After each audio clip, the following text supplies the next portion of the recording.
Hello and welcome to the very next episode of The Remedy with Tova Sido and Janice Gaunt and Tom Bridwell. yay! Woot woot. How's everybody today? Fabulous. Tom, how's you and your booth? I'm doing good, real good up here. It's nice and warm. It's nice and warm down here too. It is. It's really nice. Okay, we have the same sponsor to thank this week as we did last week, Frances Mitchell. Oh, Frances, thank you. Yeah, her giving was very generous. Oh, that's so nice. Yes. So thank you, Frances, for another week of The Remedy. We really appreciate all of our givers and sponsors. And if you are interested in being a sponsor, we would really appreciate it. We make it really easy. You can go to tovasido.com, click on The Remedy, or you can Venmo us at Tova-Sido. So, okay, today we are continuing our conversation from last week where we started the conversation from an article written by David Morris, and it's entitled 12 Life Rules Your Kids Need to Understand Before They Leave Home. So last week we started with the first 6. The first one, hard work is never wasted. Number 2, great leaders start as great followers. Number 3, being smart and talented is overrated. Number 4, goodness is greater than greatness. Number 5, process is greater than results. And number 6, be careful what you look for. Love it. So today we start with number 7. I really liked this one. Okay. Fear is a mile wide, but paper thin. He says, I want my kids to put fear in its place. No one gets to live a life free of fear. Yet some choose to be controlled by it, and others choose to push through it. Fear is never as strong as it appears. When you push it, it will always fall over. Interesting. I like that. I think there are a lot of times when the fear of, I love the acronym, false experience appearing real, that, we think, oh, I'm never going to make this, or this is too dangerous, or whatever it is. And we limit ourselves when we can be, a lot of people are really paralyzed by fear. Yes. And sometimes it's justified. I mean, I want my grandchildren to be afraid to ride in a car without their seatbelts on. Right. Or with somebody who's been drinking and driving. Absolutely. Or cross the street without looking both ways. Yes, yes. And then we learn what is going to really matter, and then what is going to inhibit our progress or our joy or the risky business. I always tell people when they have broken up with a relationship and then they meet somebody else that they really like, and they're like, oh, I'm just so afraid that that person's going to cheat again, or they're going to dump me cold or whatever. And I always say to them, well, relationships are risky business. Yeah. Because you just don't know until it happens. Right. And so if you are too adverse to the possibility of a breakup or somebody dumping you or being hurt, then that's okay. You'll stay but on the sideline. Yeah, it's going to be lonely because we just don't know. Yep. There's calculated risks that are smart. Yes. I like that. I'm glad you said calculated risk because that's perfect. Well, there's also like risks, like you said, that keep us from playing. Yeah. And if I think of all the things that could go wrong, and that keeps me from getting on the field, whatever the game may be, then I think about all the things that I could miss out. I mean, all the things that we could miss out on because we're so afraid. There is a woman that I know, and I have to keep my description because I don't want anybody to get their feelings hurt. But an interesting thing about her, she's afraid of everything. Oh, really? She's afraid of everything. She's afraid every single thing. Like if her kids want to get in a car or go somewhere, she's going to think of all the things that could go wrong. If her kids want to get in the ocean, she's going to think of all the things that could go wrong. If her kids want, like what if her kids wanted to like somebody, she's going to think of all the things that could go wrong in that relationship.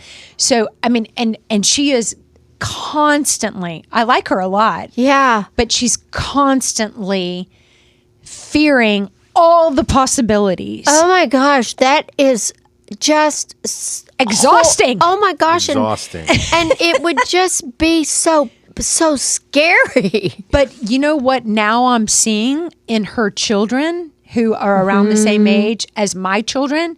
Now they have this mindset of all the things that could go wrong. It's not even calculated risk. They're like worried about alligators in lakes. There's no alligators in this lake. It's like there's no sharks. There's no sharks in this lake. It's like, I'm making that up, but it's like,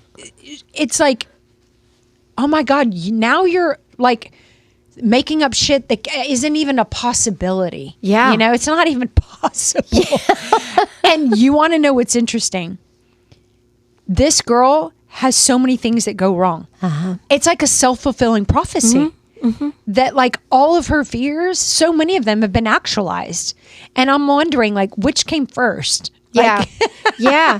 I do think that if we preoccupy ourselves with the possibility, there's a huge difference between the possibility and the probability. Yes. Big difference. Mm-hmm. So, but the possibility, if you allow that to live in your head. Hijack your life. Yes. It will hijack your life. Mm-hmm. And then you will pass that down to your kids, too. Oh, her kids have soaked it all up. Yeah. Her kids are terrified of everything. I'm like, why would you say that? Like, that's not even possible. Yeah. But I think a lot of people live like, I think a lot of people are, they're a driving force in their life and everyday decisions is all the things that could go wrong. Yeah. Oh, and as parents, that would make me crazy. Mm-hmm. And then yes, it would. And it would be so. And it would inhibit all of your choices and where you go and all of the things that could possibly happen is just, I can't imagine that. And I think that one of the things that happens as sometimes when our children get older, then there are more and more possibilities that could happen. Mm-hmm, and then I see people that as their children get older and then they have grandchildren, they become literally paralyzed because now they've got a double layer of love of those people and they become just upset. I mean, it's just they become agoraphobic. Yeah. They just can't enter the world. No. And I know that can at times feel extreme, but I think a lot of people really live in a lot of fear. In my mind, I'm like, why wouldn't we think about all the things that could go right? Yeah. Yeah. Let's think about all the things that could be amazing about that experience. Okay, he may not be the love of your life, but what if he's like brings you joy for a season? Yeah. What if I mean, all the possibilities. My mind goes to all the things that could go right. Yeah, and I think that we lace in some measure of probability. Mm-hmm. How safe is it going to be? Sure. And and then you have to determine, all right, well, it's worth the risk. I mean, you're going to go skiing and you could fall down that mountain and you could break another bone. But I'm not thinking about that. No, because there's a great probability that you're just going to enjoy the ride and go down. And if you ride the lift up and you start to give up, then that's what you think about, is how much fun it's going to be as you're going down that mountain. Yep. Yeah, that's what I think about. Yeah, that's good.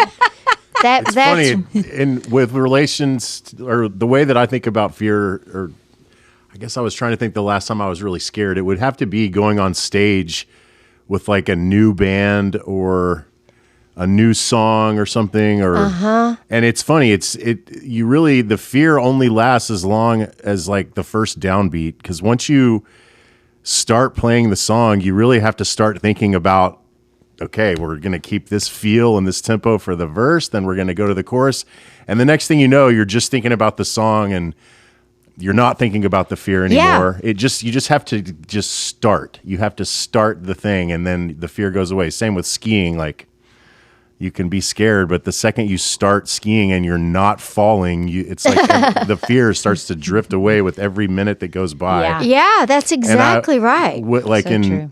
One of my biggest fears would be playing in a golf tournament with like a television crew. And, like, I think I'm really good at golf, but how that might change if I was like teeing up on 18 at Augusta with the crowd there.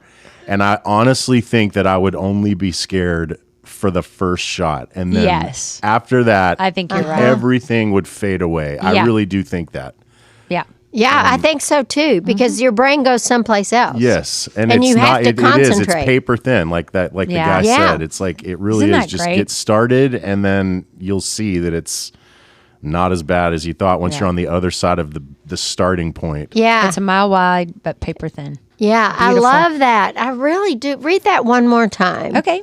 Fear is a mile wide, but paper thin. I want my kids to put fear in its place. No one gets to live a life free of fear. So true. Yet some choose to be controlled by it, and others choose to push through it. Fear is never as strong as it appears. False experience appearing real. And when you push it through it, it will always fall over. Yeah. Yeah. Love that. Me too. Really good I love one. thinking about pushing it over. Yeah. Yeah. Take that. And you think fear. about it. You look at kids, when they're born, they don't have any fear. Oh, yeah. We create all of that in them as All of parents. it. Mm-hmm. Yes. No. You're going to fall. You're going to fall.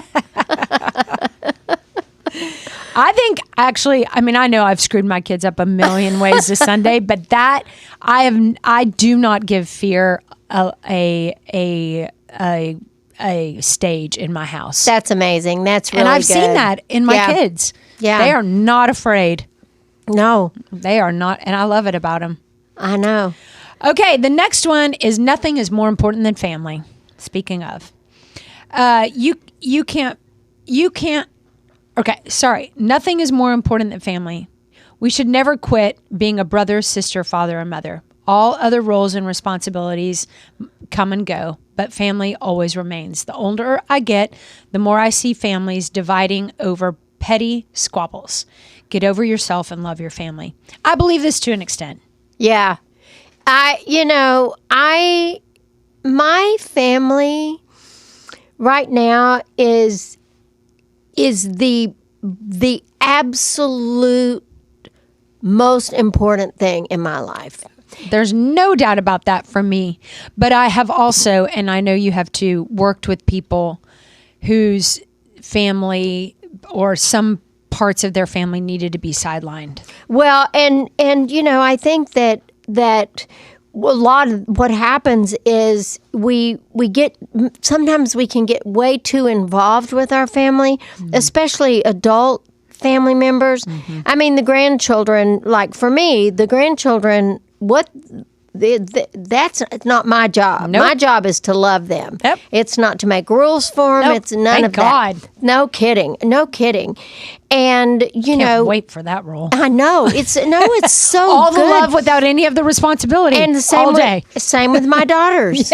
They don't want my input all the time, and I'm not responsible for that. Nope. It's none of my business. I always think, is this my business? No. And even though I love them, it's not my business. Yeah.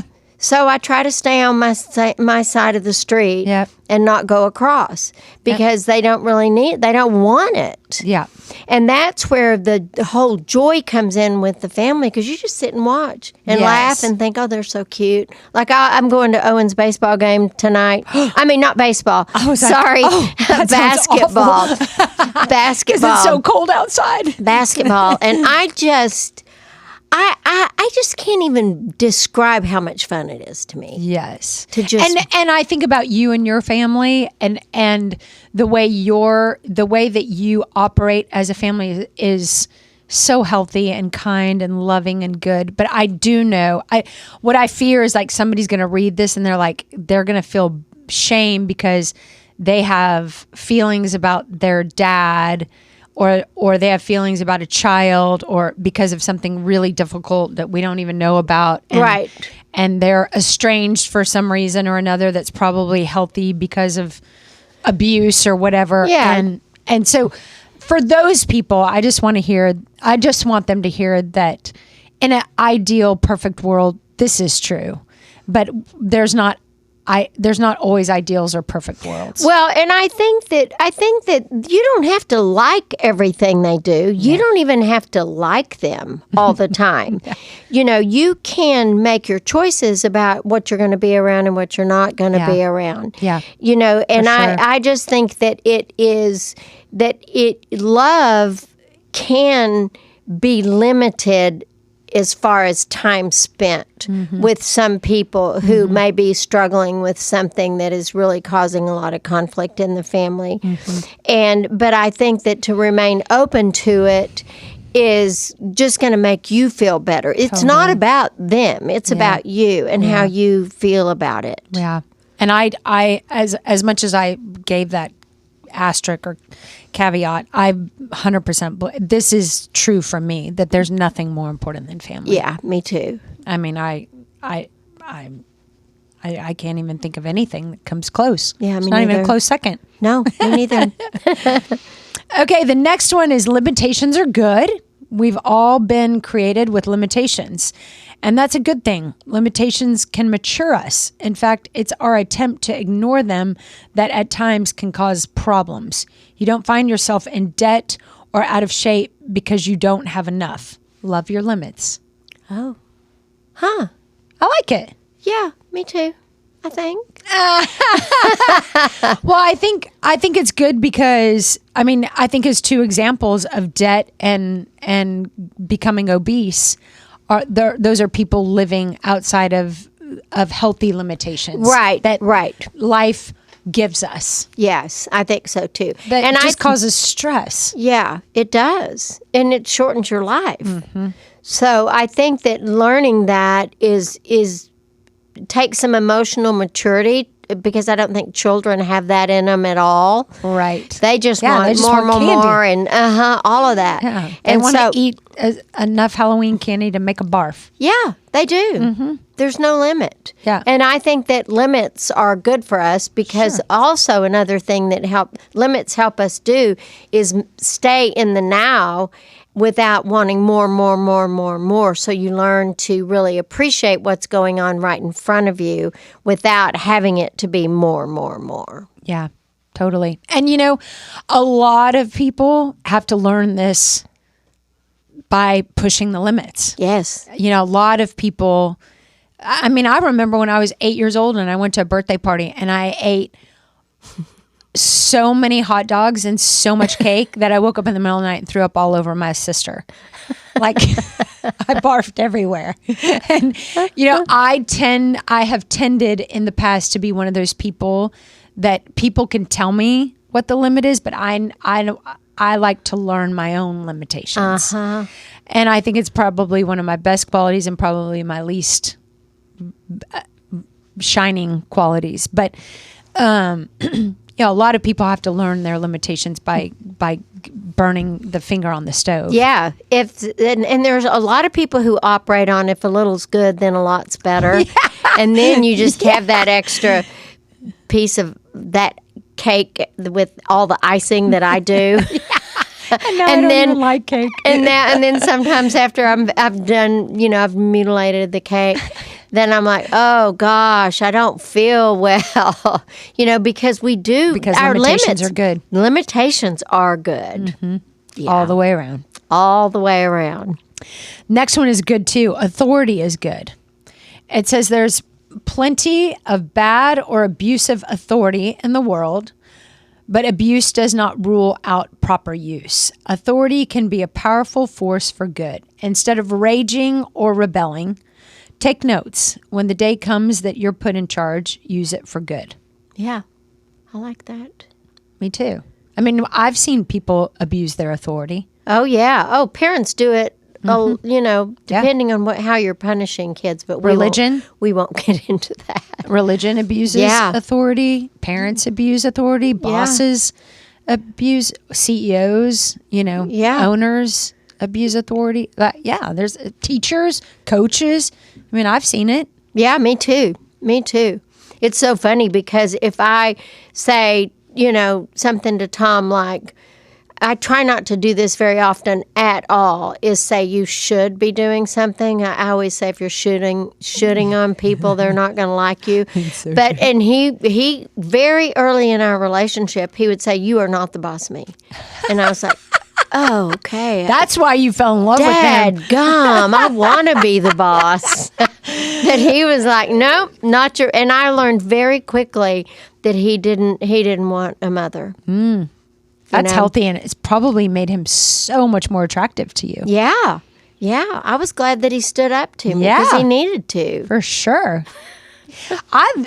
When I feel like I stand up for myself, it feels really good. It does. And when other people stand up for themselves to me, I tend to have a lot more respect for that person. I do too. Yes. So there's something good about that. Yes.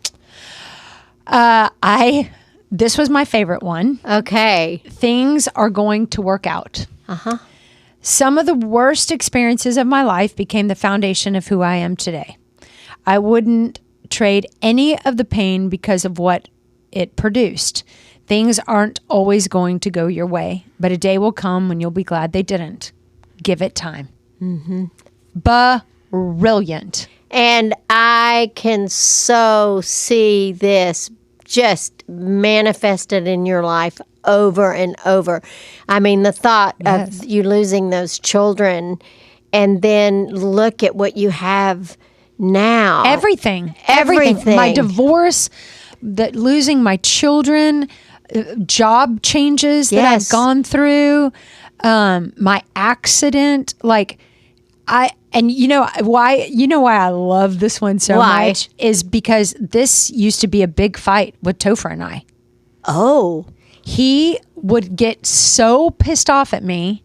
For those of you who don't, Topher's ex-husband, and he's my ex-husband, he would get so mad at me when we were married because I always had the mindset that things were going to work out. Uh-huh. And he would say to me, Tova, things just don't always work out. And I'm like, I actually think they do. Yeah, they do. Whether it was with kids or parents or financial or, the market or I've never, ever lost hope. I've always had hope. I agree. I do too. That it's all going to be okay. Yeah, it's all good. And we may be in a little bit of a valley, but we'll get back up to the peak in no time at all. I really believe that. I had a friend, and it was an Al-Anon sponsor for me when I went to Al-Anon, and she used to always say, "It's all good." Yeah, it's all good. I love and I'm that. like, "Oh, yeah, it really is." Even though you don't think it's going to be good, but it's all good.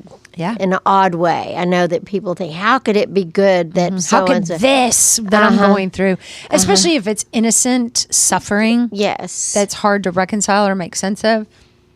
I find that the answer is that it's all good. Yeah, that scripture, all things work together for good for those who love God. And I say that is a mantra of mine that I really, really like.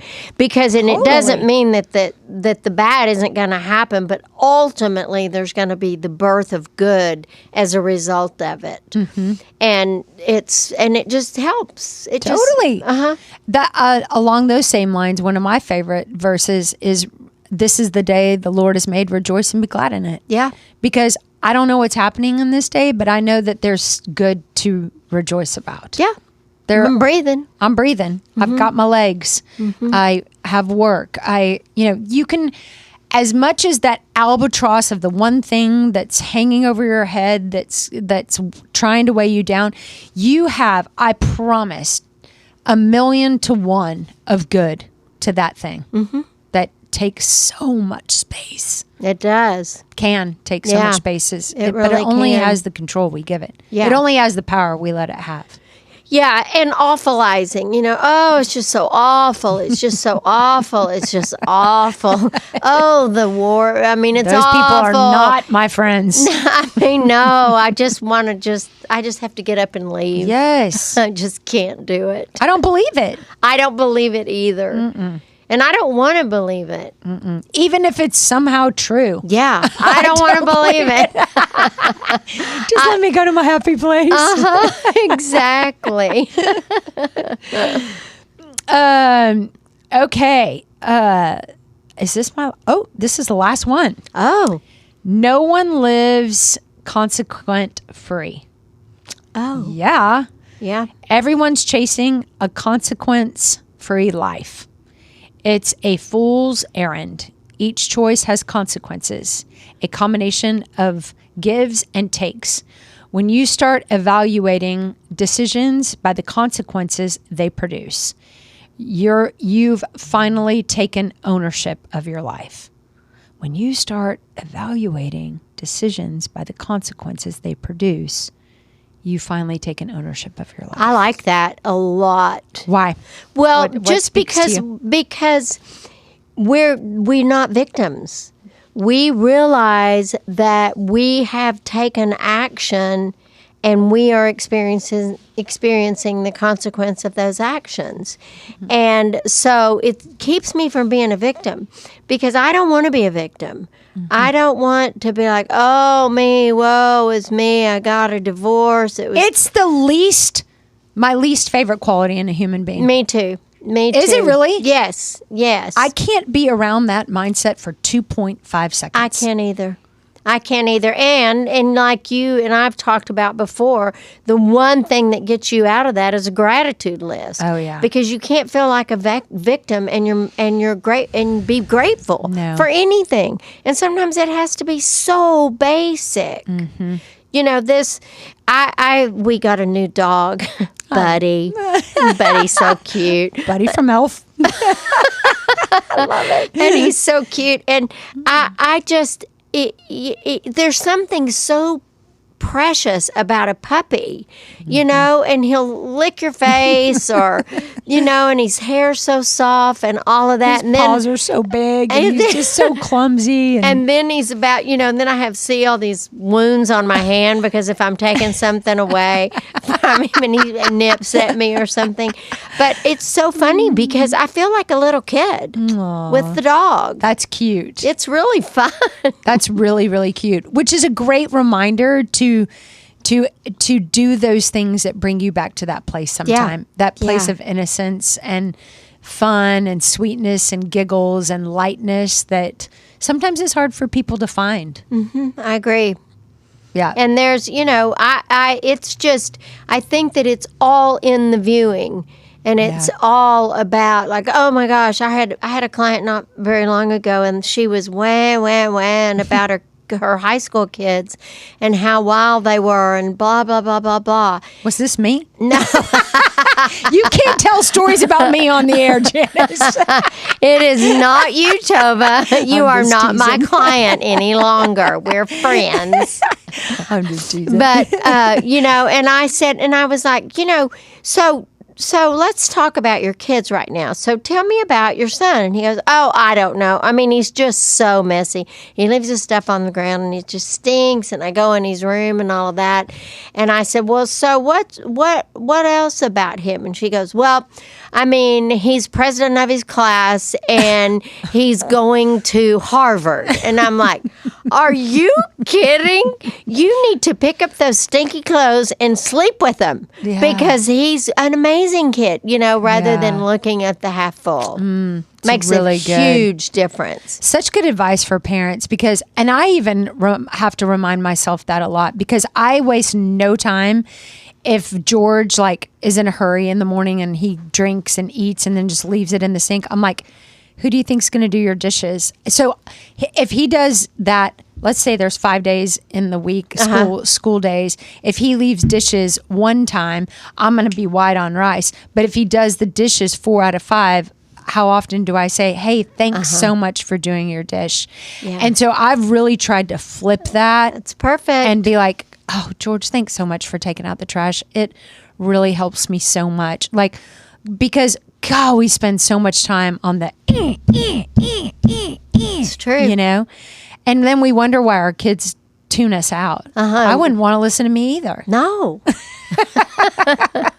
I wouldn't want to read my text messages either. No. I really like that victim mentality reminder that you gave us all. Like, it's so, and if you think about the people you want to spend your time with, that victim mentality, It is I no literally, fun. I can't get away from them fast enough. I can't either. It's just not fun at But all. joyful, hopeful, kind, fun, light people are my And you know, space. what's interesting too about that is the people who have actually been victimized by a relationship Predator or or- a predator or something like that don't seem to harbor it nearly as much as So those true. who just perceive victimization. Ooh, that is just too good, Janice. And that's where it's like, okay, well, it's so you much are not easier. a damsel in distress. No, and the people who have actually been victimized tend to be more quickly able to go into gratitude. Yeah. But the ones, Yeah. So, but the Very ones who true. just perceive victimization, beat me with a stick. Yes, or don't. Just Or get away don't. from me. Yeah, not really. Then I would be a victim. Well, we hope this list, these last 2 weeks have been helpful. I found it to be super helpful, not only in parenting, but just reminders in my humanness. Well, me parenting goals. me is my most difficult task. Now, ain't that the truth? Woo, baby. Tom, thank you so much. Of course. Thank you, Tom. Thank you for all of our listeners. We hope you have an amazing week. Adios.